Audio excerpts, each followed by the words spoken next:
The most dangerous moment in a man's life is not when things are clearly falling apart.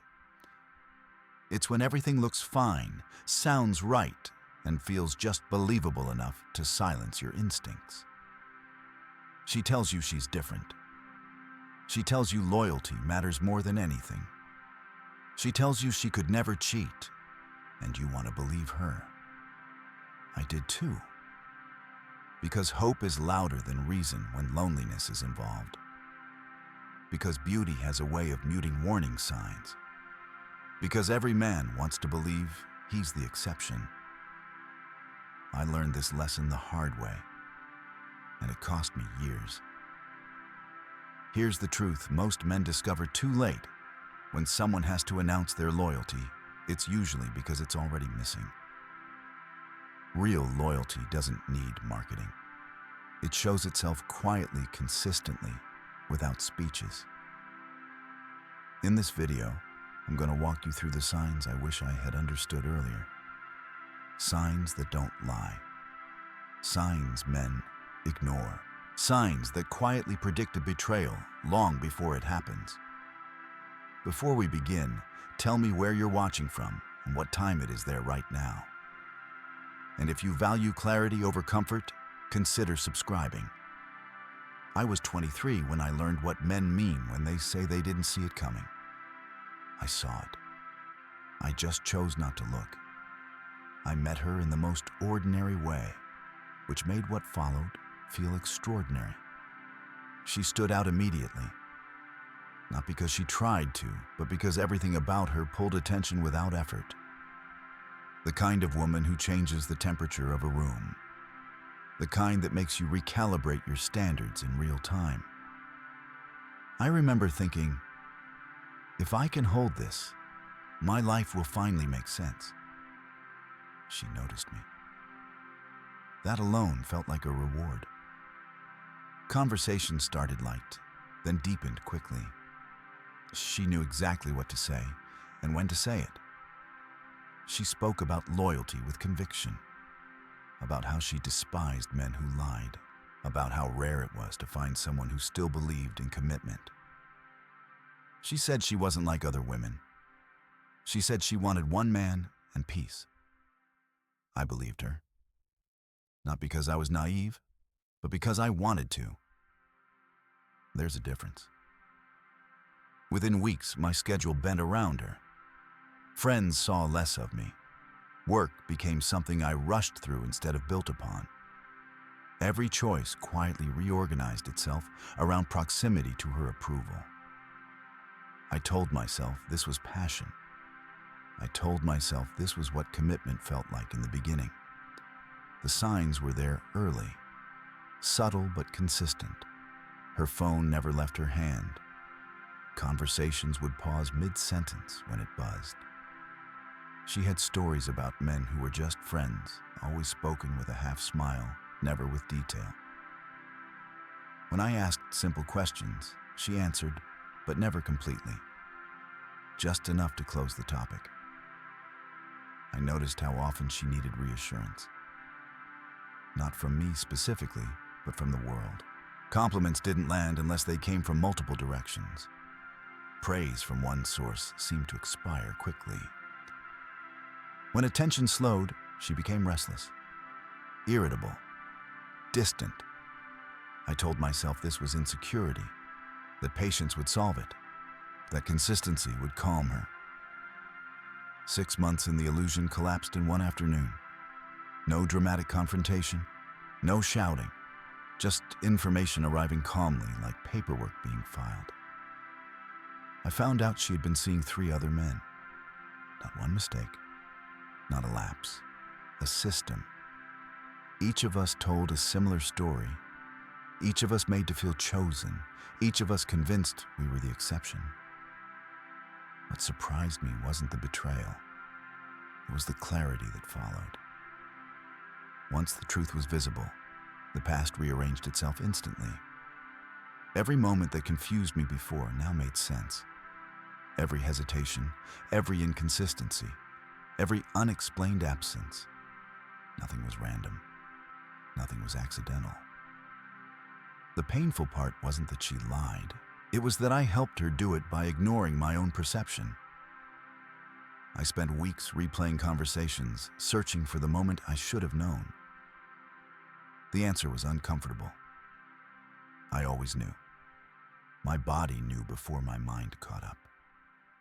That tight feeling in my chest when something didn't align. That internal pause I overrode with logic and hope. That experience taught me something fundamental. Loyalty isn't something you negotiate into existence. It isn't a reward for effort. It doesn't grow because you show up enough times or give enough chances. It's a trait. It's either present or it's not. You can't teach someone to value fidelity the way you teach a skill. You can't inspire it with patience. You can't earn it by being exceptional. Trying to do so is like trying to change the nature of water by staring at it long enough. It doesn't respond to intention. This is where men get trapped. We believe time fixes character, that exposure to stability rewires desire. That being the good one transforms someone who has never been loyal into someone who suddenly is. It doesn't work that way. Patterns form early. Behavior repeats because it serves a purpose. When someone benefits from attention, novelty, and multiple options, they don't abandon that structure just because you enter the picture. They adapt it. They hide it. They rename it.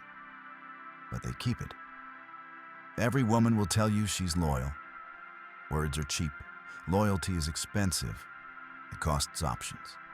It costs attention. It costs ego. People who value it don't advertise it. They live it quietly because it limits them, and they accept that limitation willingly. Looking back, the most dangerous thing she did wasn't seeing other men. It was making loyalty a topic instead of a reality. She spoke about it often, framed herself as morally superior, created a narrative where betrayal was something she stood above. That narrative disarmed me. It replaced observation with belief. I learned to trust declarations over behavior. That mistake is common. Men are taught to listen. We're taught that doubt is insecurity, that boundaries are control, that skepticism means fear. So when something feels off, we blame ourselves instead of the situation. The cost of that lesson followed me long after she was gone. Not because of heartbreak, but because of the realization that I had handed responsibility for my judgment to someone else. I had outsourced discernment to attraction. From that point forward, I stopped asking what people said about themselves and started watching what they consistently did when no explanation was required. I stopped interpreting discomfort as something to suppress and started treating it as data. That shift changed everything. What I'm about to share next isn't theory. It's pattern recognition. The kind that comes from watching the same outcome repeat across different faces, different cities, different lives. The kind that forms when denial finally runs out of energy. The signs were there from day one. They always are. Here is the first sign most men refuse to take seriously because it hides in plain sight. How she presents herself to the world. I'm not talking about taste. I'm not talking about style. I'm talking about intent.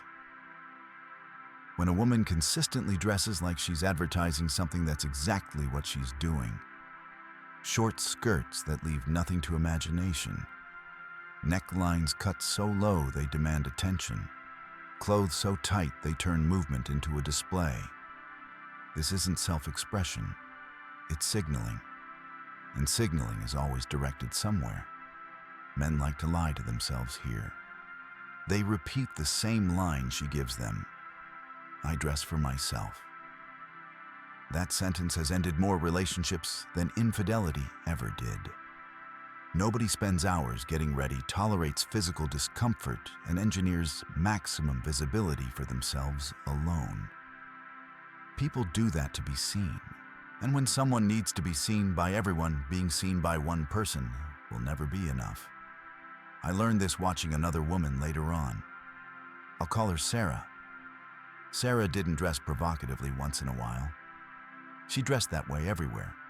Grocery stores, family events, places where attention had no practical purpose. The pattern never changed, the context never mattered. When questioned, she gave the same answer every time. She liked feeling attractive. She liked the confidence. Years later, her life told the real story. Multiple marriages, repeated infidelity, a constant search for validation that no single man could satisfy. Her behavior was never about confidence. It was about dependence.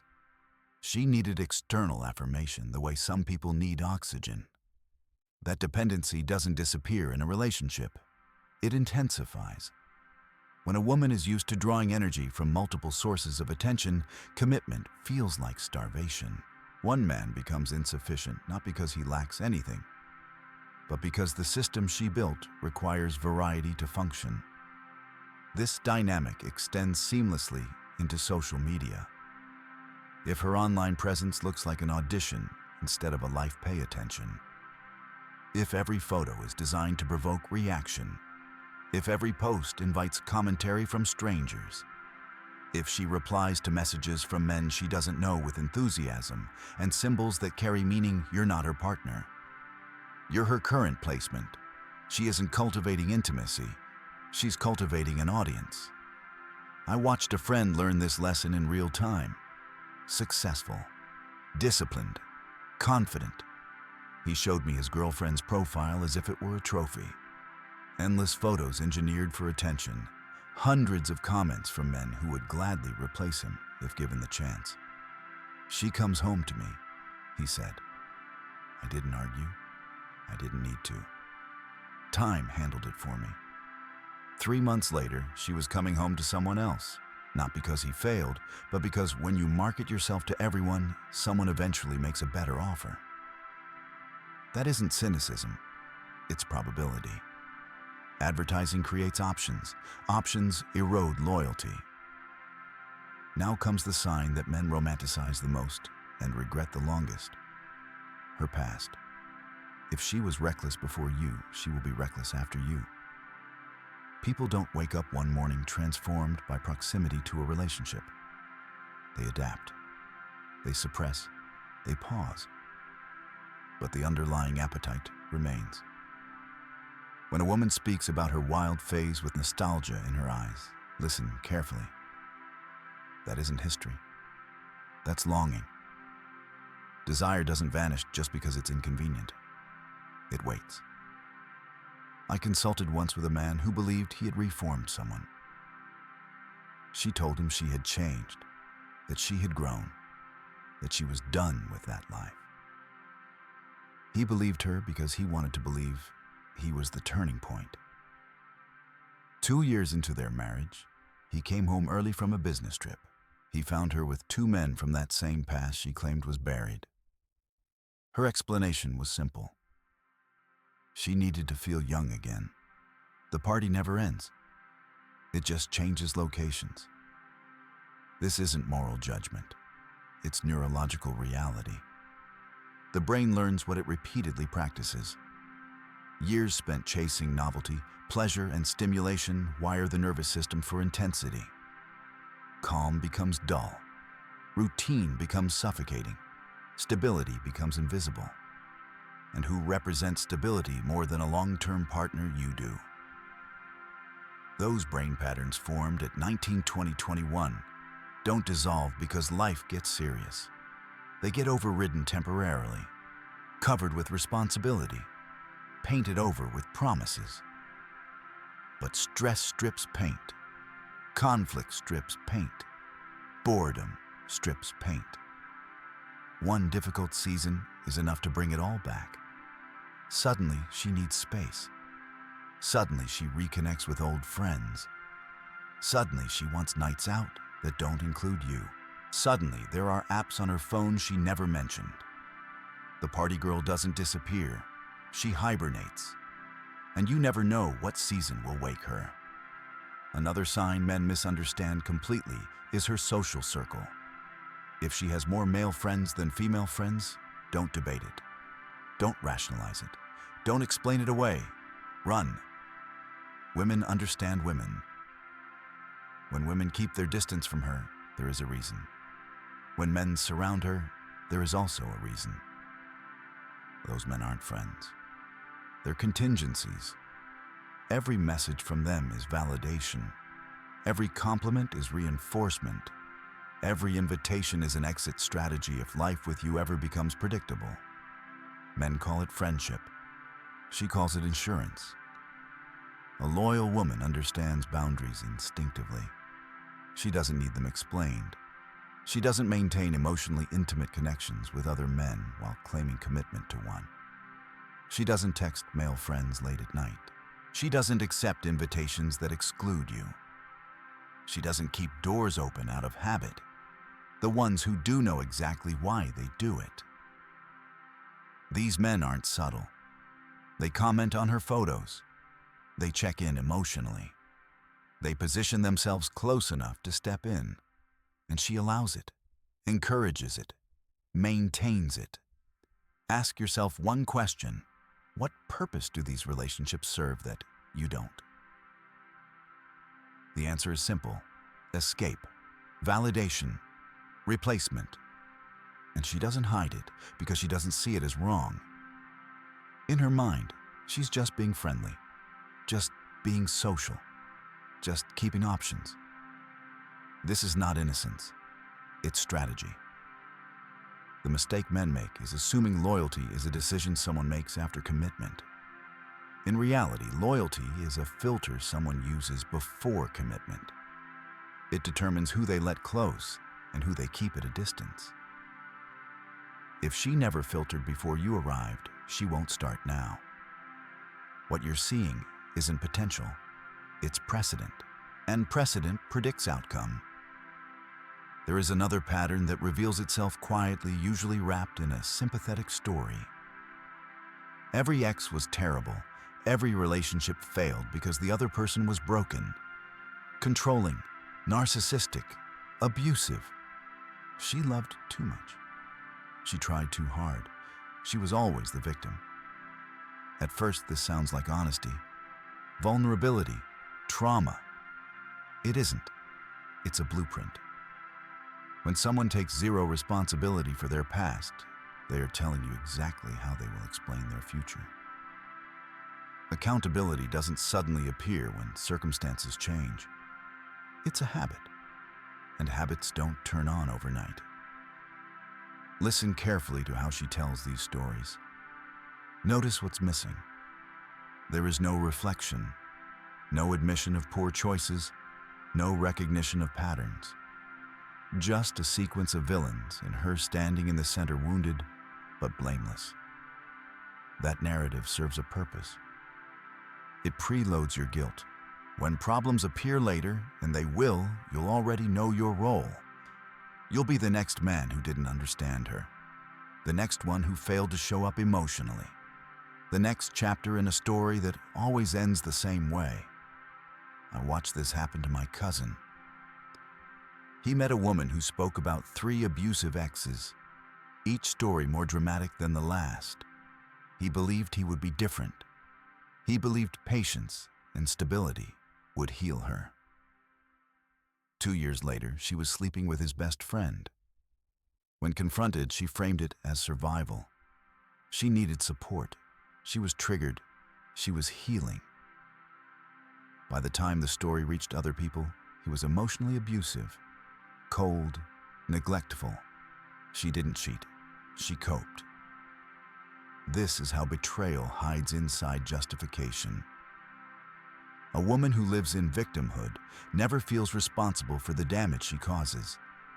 And someone who doesn't feel responsible doesn't feel restrained. Guilt is the mechanism that prevents betrayal. Remove it, and anything becomes permissible. Closely tied to this is another sign men underestimate. Her relationship with calm. Watch how she behaves when nothing is wrong. Can she enjoy a quiet Sunday without creating friction? Can she sit in peace without stirring emotion? Can she exist without intensity? If the answer is no, understand what that means. She is not comfortable with stability. She associates calm with emptiness, and emptiness terrifies her. Some people are raised in chaos. Their nervous systems adapt to noise, conflict, unpredictability. Peace feels unnatural, unsafe. When things are going well, they unconsciously sabotage them because they don't know how to live without emotional spikes. These women need constant stimulation, constant movement, constant feeling. When reality doesn't provide it, they manufacture it. They pick fights over nothing. They misinterpret neutral behavior as rejection. They escalate small issues into crises, not because they want to hurt you, but because emotional intensity is their oxygen. And when ordinary drama stops working, they look for stronger sources. Cheating is one of them. The secrecy, the danger, the validation, the feeling of being wanted again. It delivers everything their nervous system craves in one act. It has nothing to do with you.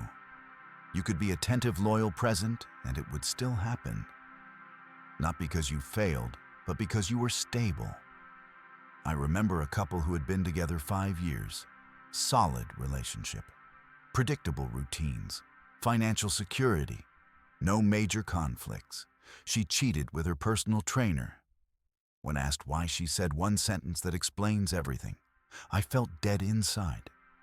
That's not dissatisfaction. That's emotional extremism. You can't fix that by being better. You can't outlove it. You can't sacrifice enough to cure it. The problem isn't the relationship. It's her relationship with her own emotions. People like this don't want peace. They want sensation. They confuse chaos with passion. And because peace doesn't register as real to them, they destroy it every time. This leads to another overlooked indicator. Boundaries. Pay attention to how she treats small ones. They are rehearsals. She goes through your phone but guards hers. She flirts with other men but reacts sharply if you speak to another woman. She sets rules for you that don't apply to her. She reframes your discomfort as insecurity. These aren't quirks, they're warnings. Respect for boundaries is a muscle. If it's weak in small situations, it will collapse in large ones. Someone who ignores "don't text your ex" will not respect "don't betray our relationship." The scale is different. The principle is the same. Watch how she responds when you calmly state a limit.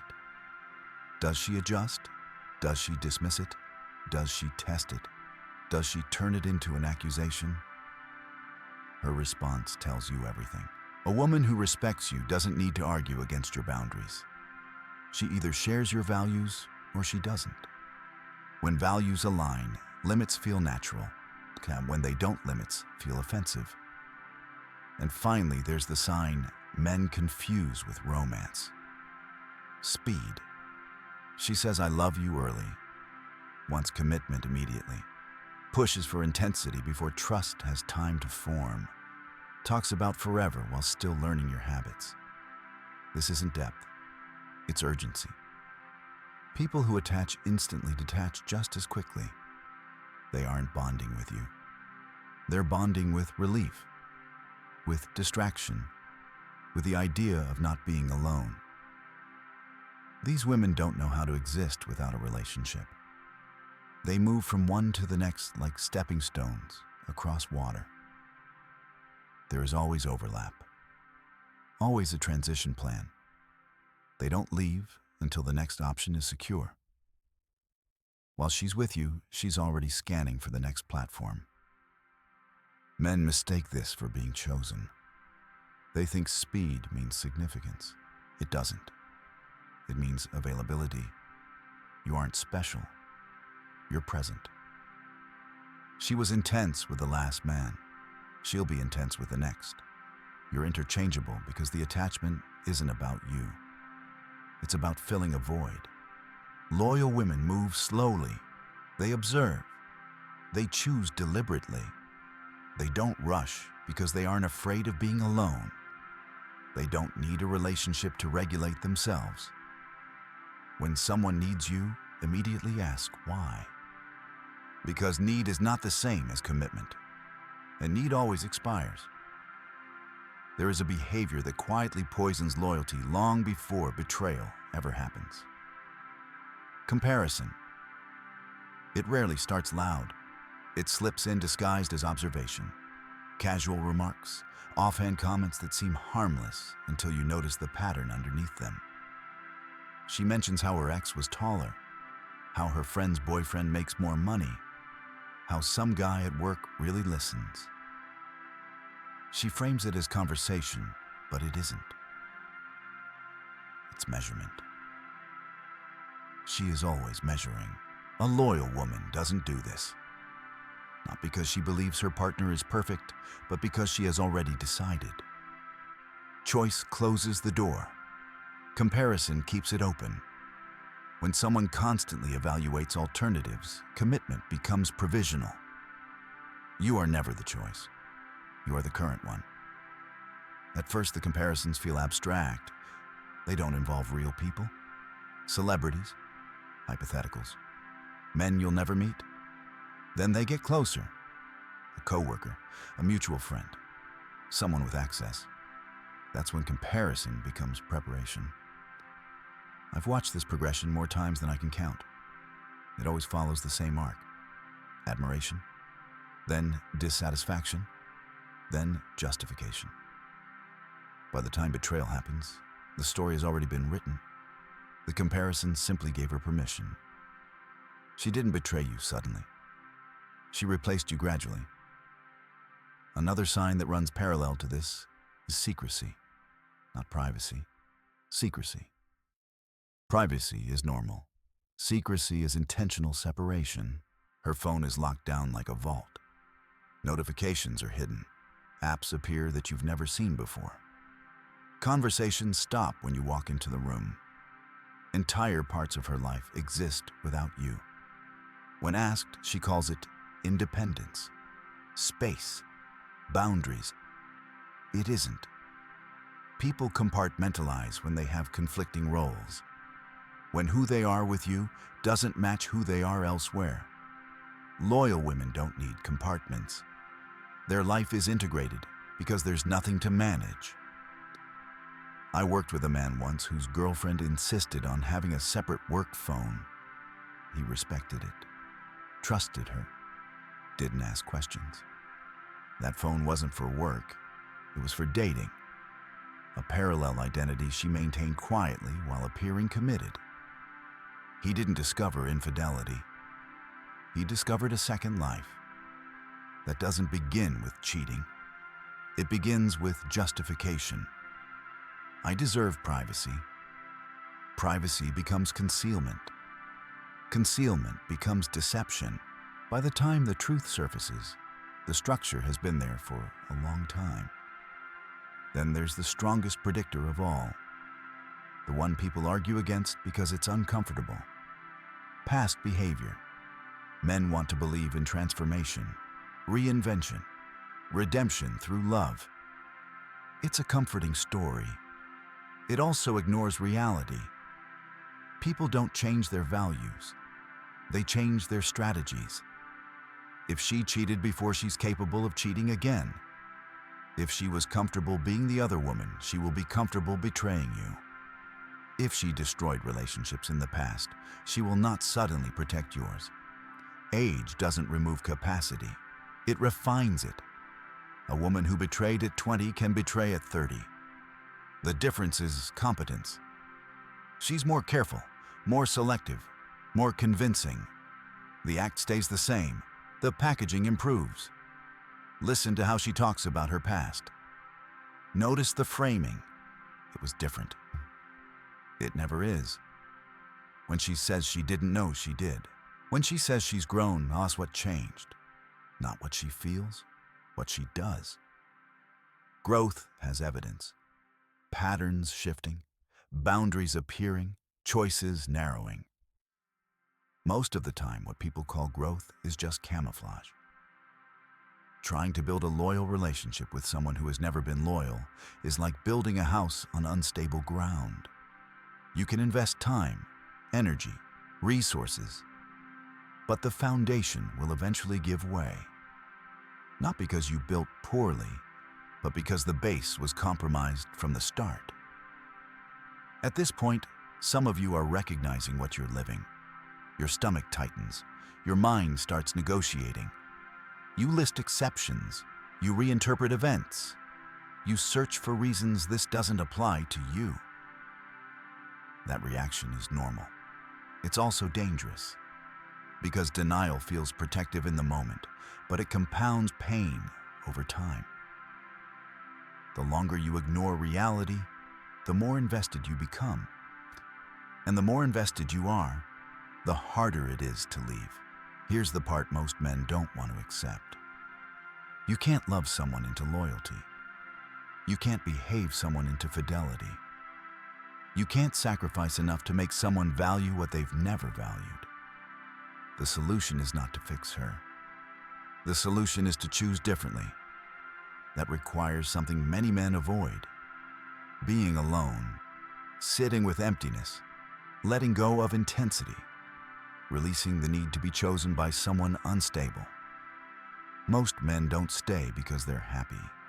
They stay because they're afraid. Afraid of starting over. Afraid of silence. Afraid that this is the best they can do. So they accept warning signs as quirks, red flags as challenges, betrayal as misunderstanding, and then they act shocked when the predictable happens. Here's the truth that cuts deepest. Most men who get cheated on were warned by intuition, by patterns, by behavior. They didn't lack information. They lacked courage. They saw the signs and painted them green. They felt discomfort and labeled it insecurity. They heard concern and called it negativity. At some point, ignorance ends. What remains is choice. From this moment forward, if you stay with someone who displays these patterns, you are not unaware. You are participating. You are consenting to risk with full knowledge of the cost. That doesn't make you weak. It makes you responsible. There is power in responsibility. It returns agency to you. It reminds you that you are not trapped. You are choosing. You can choose peace. You can choose stability. You can choose someone whose loyalty is quiet and boring and reliable. Or you can choose intensity, chaos, emotional highs followed by predictable collapse. Just stop pretending the outcome is a mystery. It isn't. The signs are not subtle once you stop lying to yourself. They never were. The question now is simple. Will you act on what you know, or will you keep paying for what you refuse to accept? There is one uncomfortable truth that sits beneath everything I've said so far.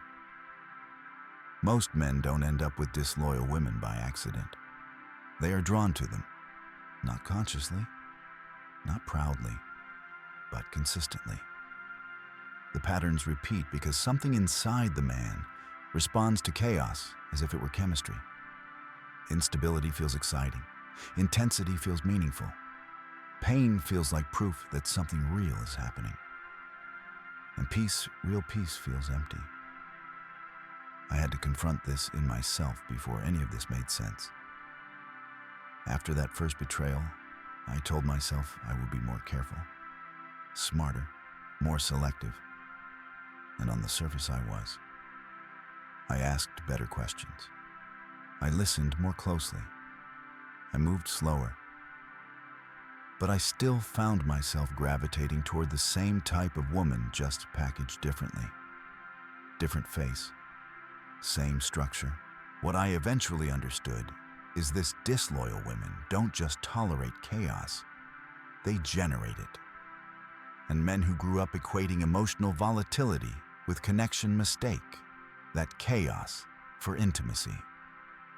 If love in your early life was inconsistent, unpredictable, conditional, you learn to associate anxiety with attachment. Calm feels unfamiliar. Stability feels distant. So when you encounter someone who creates emotional highs and lows, your nervous system lights up. You don't call it danger. You call it attraction. This is why warnings don't work at first. Friends can point out red flags. Logic can outline consequences. Experience can leave scars. But desire overrides all of it when it's tied to old conditioning. You tell yourself this time is different because the feeling is intense. But intensity is not depth. It's stimulation. And stimulation fades. This is where many men make their final mistake. They interpret fading intensity as a failure of effort. So they try harder, give more, compromise further, abandon boundaries. They believe loyalty is earned through endurance. It isn't. Loyalty is revealed under pressure, not created by it.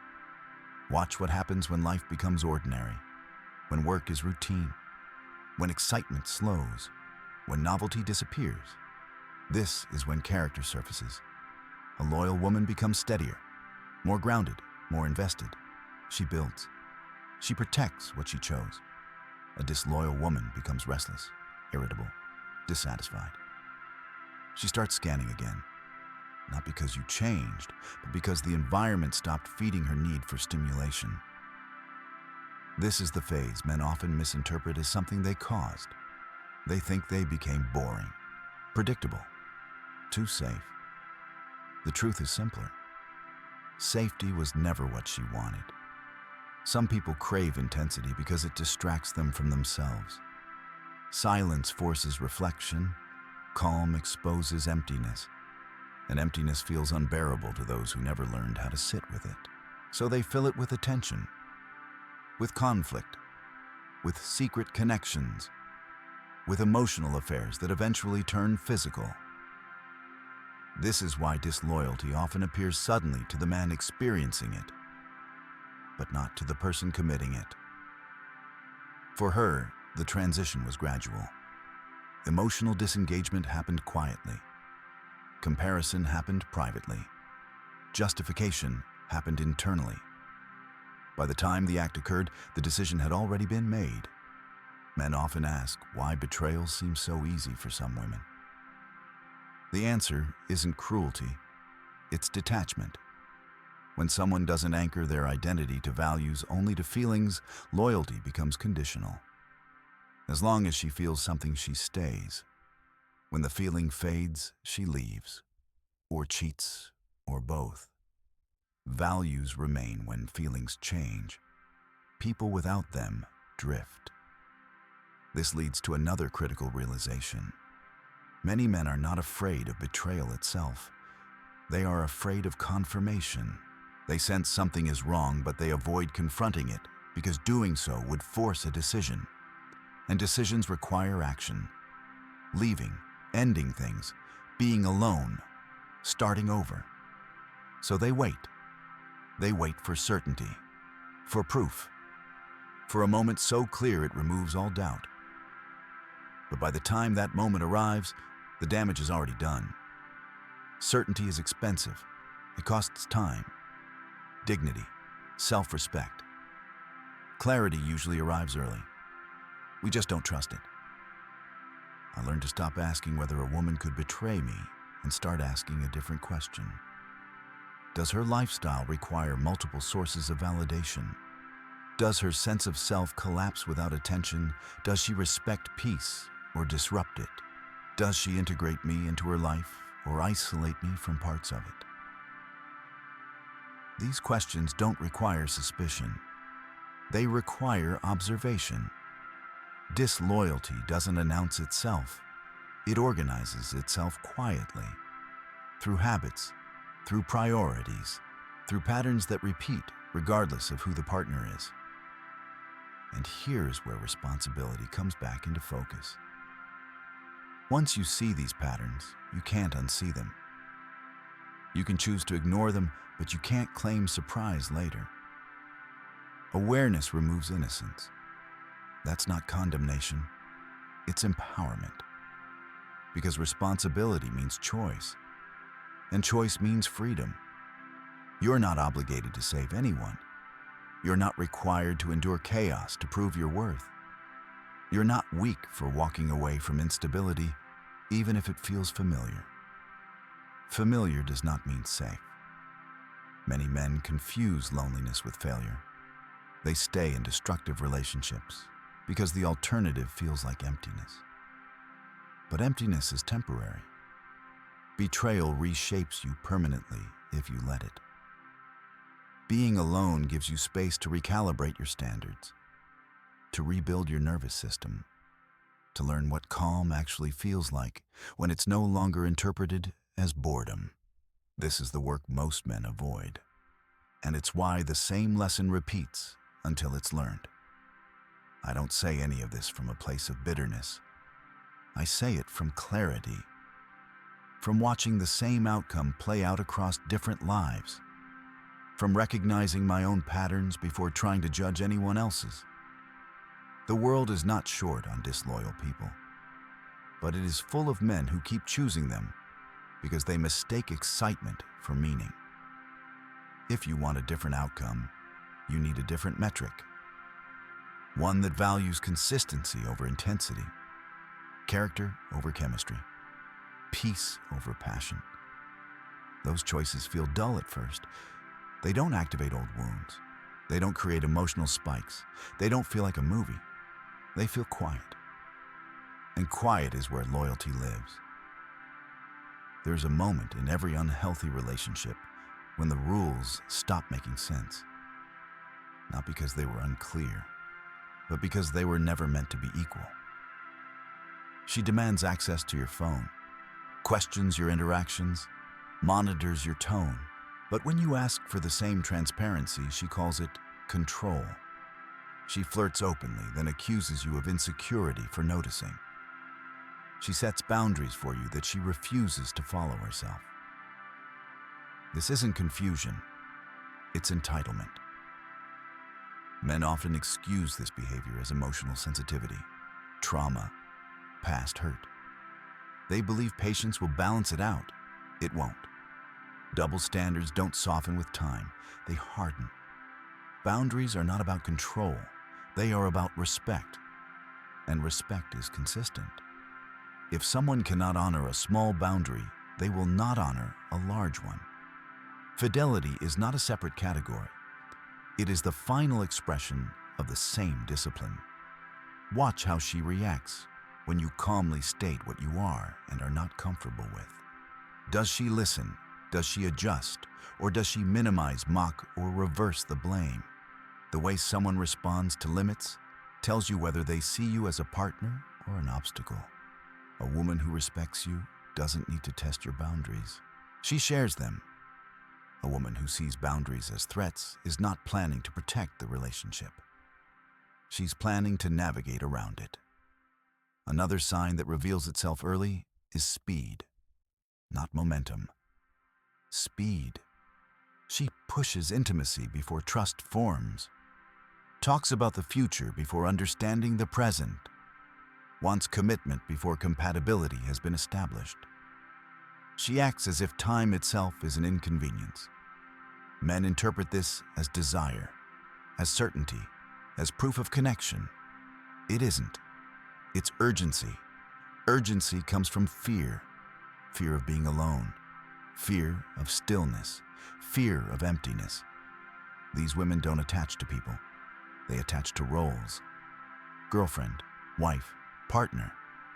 The person filling the position matters less than the position being filled. They move quickly because they are running from something not toward you. These relationships always have overlap. She doesn't leave one man until another is secured. There is always a bridge, always a transition, always a backup. While she is with you, she is already scanning. Not consciously, not maliciously, but habitually. Her nervous system is trained to never be without supply. Men mistake this intensity for exclusivity. They think speed means importance. In reality, speed means replaceability. What forms quickly dissolves quickly. A loyal woman doesn't rush because she isn't afraid of being alone. She doesn't attach to availability. She evaluates character. She chooses deliberately. She lets trust grow before building expectations. When someone needs you, immediately ask yourself why the urgency exists. Healthy attachment does not panic. There is also a quieter sign men often miss because it doesn't look threatening. She keeps parts of her life separate from you. Friends you never meet, stories you're not part of, plans you're not included in. This is not independence. It's segmentation. People segment when they need to protect different versions of themselves. One for you, one for others. One for situations that don't align with the image they present in the relationship. Loyal women integrate their lives naturally. You become part of their world because there is no conflict between who they are and who they claim to be. When someone insists on separation, ask what they are protecting. Then there is the final behavioral tell before betrayal becomes visible. Emotional withdrawal disguised as self-care. She needs space, time, distance. She frames it as growth, healing, reflection. Sometimes it is. Often it isn't. Withdrawal is the preparation phase. Emotional detachment precedes physical betrayal. By the time someone pulls away, they have already redirected their attention elsewhere. The bond weakens before it breaks. Men respond to this phase by trying harder. They increase effort, offer reassurance, give more freedom. They believe loosened grip will restore closeness. It doesn't. Distance creates opportunity, and opportunity reveals intent. This is the stage where intuition becomes loud. Sleep suffers. Appetite changes. Something feels wrong even if nothing concrete is visible. Men ignore this because they want proof, because acting without evidence feels unfair. But intuition is pattern recognition operating below consciousness. It doesn't need evidence. It needs honesty. You don't need certainty to protect yourself. You need alignment. When alignment disappears, something has already shifted. The mistake men make is waiting for betrayal to justify leaving. They want the moral high ground. They want a clear reason. But by waiting for the act, they accept the damage that comes with it. You don't need to be betrayed to walk away from a situation that erodes your self-respect. The strongest men are not those who endure the most pain. They are the ones who recognize patterns early and remove themselves before the cost escalates. Disloyalty doesn't begin in the bedroom. It begins in the mind, in habits, in priorities, in the way someone treats boundaries, time, and truth. If those elements are compromised, the ending is already written. You're just waiting for the final scene. At this point, many men realize something unsettling. They've seen these signs before, not just in others, but in their current relationship. The discomfort isn't confusion, it's recognition. What happens next determines everything. You can confront reality now while you still have leverage, dignity, and clarity. Or you can delay until reality confronts you when your choices are fewer and the damage is deeper. Disloyal women don't destroy men. Men destroy themselves by staying when they know they shouldn't. The warning signs are not subtle. They are uncomfortable. And discomfort is often the first form of truth. There is one habit that exposes disloyalty more clearly than promises ever could. How she handles transparency. A loyal woman does not fear being seen, not because she owes you access, but because there is nothing to manage. Her life does not require compartments. Her words match her actions. Her presence is consistent across environments.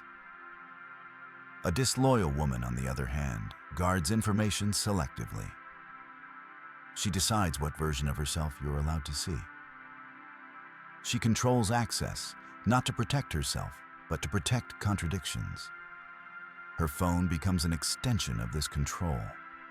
Notifications disappear, passwords change, conversations stop mid-sentence when you enter the room. She says it's about privacy, independence, trust. It isn't. Trust does not demand secrecy. Trust survives openness. The men who miss this sign are usually the ones trying hardest to be reasonable. They don't want to appear insecure. They don't want to police behavior. They convince themselves that suspicion is worse than ignorance. But ignorance is not trust. It's avoidance. When someone refuses transparency while demanding trust, what they're asking for is permission. Permission to act without accountability. Permission to operate beyond scrutiny. That is not partnership. That is unilateral freedom. Another pattern often follows soon after. She begins rewriting reality. Small inconsistencies appear. Stories change. Timelines blur. When questioned, she reacts defensively, or emotionally, or turns the focus back on you. You're too sensitive. You're overthinking.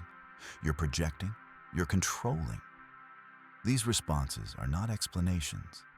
They are deflections. Someone who has nothing to hide does not need to confuse you. They clarify. They ground. They reassure with facts, not emotion. Confusion is a tool. When you are uncertain, you hesitate. When you hesitate, she maintains control. This is how men slowly lose confidence in their own perception. They start doubting what they saw, what they heard, what they felt. Over time, they outsource judgment to the person creating the confusion. That is not love. It is destabilization. The next sign is quieter but devastating when recognized. She minimizes commitment without ending the relationship. She keeps you emotionally invested while reducing her own obligations. She avoids labels, delays plans, resists integration. You are present enough to provide stability, but not close enough to interfere with alternatives. This is not caution. It's strategic ambiguity. She wants the benefits of a relationship without the constraints. Emotional support, attention, security, but without exclusivity in practice. Men often tolerate this because the connection feels real, because leaving feels drastic, because staying feels hopeful. Hope is expensive when it's unreciprocated. A loyal woman closes doors intentionally. She doesn't keep one foot out of the relationship. She doesn't preserve optionality at the expense of clarity. She understands that commitment limits choices, and she accepts that cost willingly. Someone who resists that cost is telling you something important. Another overlooked indicator is how she reacts when other men show interest. Not whether it happens, but how it's handled. A loyal woman shuts it down cleanly. She doesn't entertain it. She doesn't enjoy it. She doesn't store it for later. She draws a line because her identity is already aligned. A disloyal woman collects it. She doesn't act immediately, but she saves the attention. Screenshots, messages, invitations. She may not cheat today, but she builds inventory. That inventory becomes leverage during conflict, during boredom, during moments of doubt. When your relationship feels heavy, alternatives feel light. This is why loyalty is proactive, not reactive. It's not about resisting temptation in the moment. It's about never cultivating it in the first place. Men who believe loyalty is tested only at the point of betrayal misunderstand the process entirely. The test begins long before that, in the small decisions that either close or open doors. If she keeps doors open, don't assume she'll suddenly close them later. People don't reverse habits under pressure. They lean into them, There is also a psychological tell many men overlook because it feels flattering. She frequently talks about how different you are, how you saved her, how she's never felt this way before. At first, this feels affirming, like proof that you matter. Over time, it becomes something else. These statements are often rehearsed, not because they're lies, but because they're roles she plays: savior, redeemer, exception. The danger isn't that you're special. The danger is that you're temporary. When someone defines relationships through emotional narratives instead of shared values, the story can always be rewritten. Today, you are the hero. Tomorrow, you are the villain. The script changes to justify the next move. A loyal woman doesn't need a dramatic storyline. She doesn't romanticize connection. She builds it, slowly, quietly, without constant reinforcement. If the relationship feels like a movie, ask yourself what happens when the credits roll. This brings us to a difficult realization. Many men confuse emotional depth with emotional volatility. They believe pain equals significance. They stay because leaving feels like giving up on something intense. Intensity fades. Character remains. When intensity is the primary glue, relationships collapse as soon as stimulation declines. Loyalty cannot survive on adrenaline. It needs structure. At this stage, men often feel torn between logic and emotion. They see the signs, but the attachment remains. They tell themselves to wait, to see, to gather more information. Time rarely brings clarity in these situations. It brings investment, and investment biases judgment. The earlier you act, the cleaner the outcome. The longer you wait, the more expensive the lesson becomes. Disloyalty does not require malicious intent. It requires misaligned values and unregulated desire. Those don't correct themselves with time. They intensify. The purpose of recognizing these signs is not to become suspicious or hardened. It's to become precise, to stop projecting loyalty onto people who have not demonstrated it consistently. Precision protects peace. If you feel like you're constantly monitoring, guessing, adjusting, and explaining something is already wrong. Relationships built on loyalty feel simple, not easy, but clear. Confusion is not complexity. It is a warning. The men who ignore it always say the same thing afterward. I knew something was off. They did. And now you do too.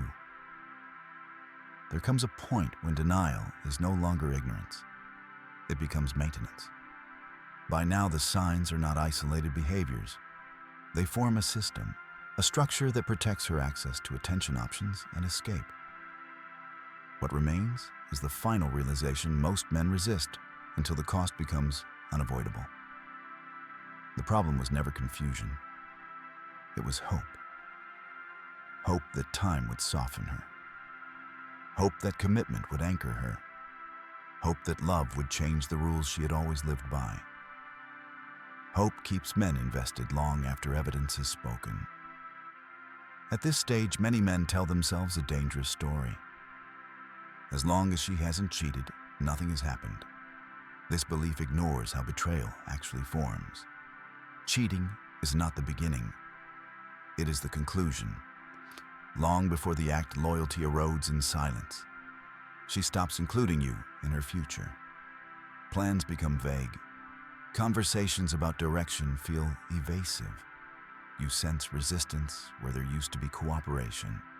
When you raise concerns, she frames them as pressure. Expectations become burdens. Commitment becomes something she feels entitled to question, even after benefiting from it. This is not self-discovery. It is detachment. Her emotional investment shifts elsewhere. It may not yet have a name or a face, but it has direction. Energy follows interest. Attention follows desire. And desire does not remain idle. Men often mistake this phase for a temporary lull. Stress, work, personal growth. They give space because they don't want to be the reason she feels trapped. But distance does not heal disconnection. It accelerates it. When someone begins separating their emotional world from the relationship, they are already leaving in stages. The physical exit comes last. Another sign becomes clear here. She starts rewriting the meaning of loyalty itself. Suddenly, fidelity is no longer about exclusivity. It's about intention, or honesty, or freedom. She introduces ambiguity where there used to be clarity. The rules shift quietly always, in a direction that benefits her flexibility. Men don't challenge this because they don't want to seem rigid. They adapt. They compromise. They accept redefinitions that would have felt unacceptable months earlier. This is how boundaries erode without confrontation. A loyal woman does not renegotiate fidelity mid-relationship. Her definition does not expand to accommodate temptation. She protects the agreement because she values it. Someone who reframes loyalty is preparing to violate it. This is when comparison returns sharper than before. You notice subtle dissatisfaction in her tone. Less appreciation, more critique. Your strengths are no longer emphasized. Your flaws are suddenly relevant. She doesn't say she's unhappy. She implies you are insufficient. This is not honesty. It's justification. Before betrayal, there is always a narrative shift. She needs a reason. Something to tell herself. Something that makes the act feel earned instead of chosen. Men sense this, but don't name it. They respond by trying to improve, to fix, to become enough again. But the standard keeps moving because the issue is not your performance. It's her orientation. At this point, some men finally confront the truth and walk away. Others wait for confirmation. They want certainty, proof, something undeniable. When confirmation arrives, it feels like clarity. But it's clarity that costs dignity. Betrayal does not just break trust, it fractures self-perception. Men replay memories, question instincts, doubt judgment. They don't just lose a relationship, they lose confidence in themselves. This is why the real cost of ignoring signs is not the relationship. It's the erosion of self-respect. There is a lie many men hold on to until it collapses completely. That leaving without proof makes them weak. That staying makes them loyal. That endurance equals virtue. It doesn't. Loyalty to someone who does not share your values is not strength. It is self-abandonment. Strength is choosing alignment over attachment, even when attachment feels powerful. At this stage, the choice becomes clear, even if it feels heavy. You either continue investing in someone whose patterns point away from loyalty, or you reclaim your agency and step out before the damage becomes personal. Most men don't realize this, but walking away early is not a loss. It is the only way to leave with your identity intact. The men who stay until betrayal always say the same thing afterward. I wish I had trusted myself sooner. They weren't wrong. They were just hopeful. Hope is useful when it's grounded in reality. When it isn't, it becomes self-deception. By now you should understand something critical. Disloyal women do not need to be caught. They need to be observed. Their behavior tells the story long before their actions confirm it. If you are still asking whether she will cheat, you are already late.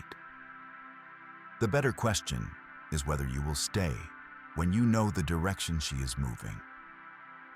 Because direction matters more than timing. The end of a relationship does not begin with betrayal. It begins with misalignment that was tolerated instead of addressed. And every day you remain in that tolerance, you are teaching yourself to accept less than what you know is right.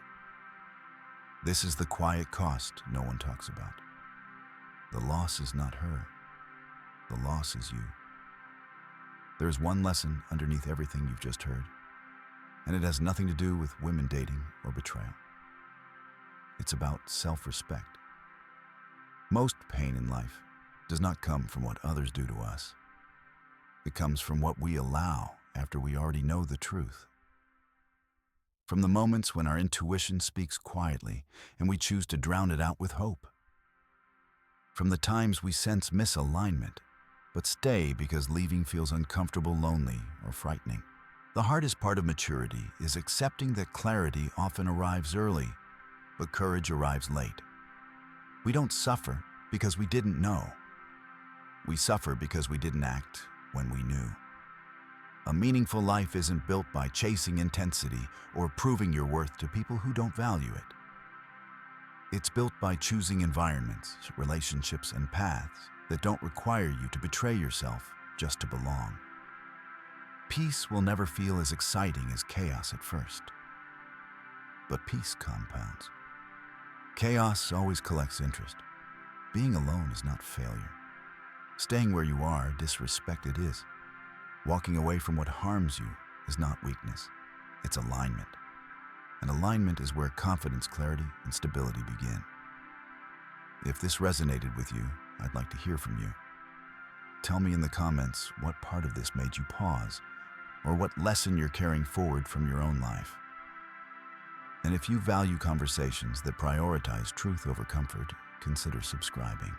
Not for motivation, not for hype, but for clarity you can actually use.